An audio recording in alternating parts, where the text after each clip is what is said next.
before you commit, Hmm. what other forms of homework should you do as you explore franchising us?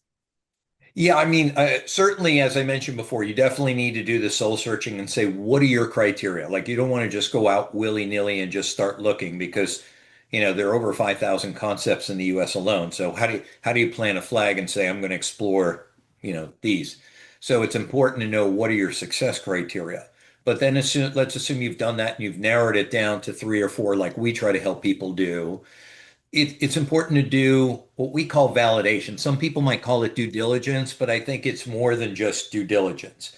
The nice thing about a franchise is people think franchises are sold, like you're buying a franchise. They're actually awarded, right? If the franchisor doesn't think you'd be a good franchisee, they're not going to award it to you.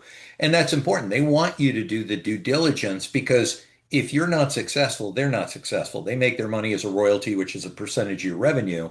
So you want to do your homework, explore it, talk to the franchisors. They usually have pretty robust validation processes. We call it a validation experience or discovery experience, but where you go through different modules where they talk about day in the life of the owner, marketing support, operational support.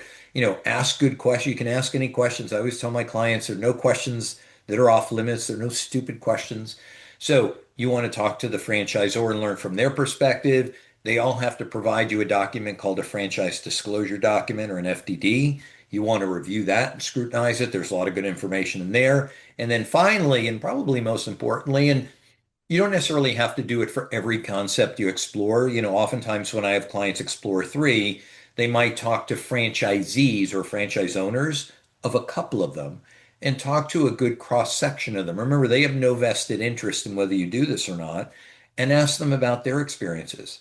What do they love about it? What don't they love about it? Would they do it again? What do they wish they knew then that they know now? How much money did they make year one, year two, year three? You really scrutinize it, walk a mile in their shoes. If you really do the validation correctly, there should be no surprises and no ambiguity. You should know exactly what you're getting into before you have to make any sort of commitment. Yeah.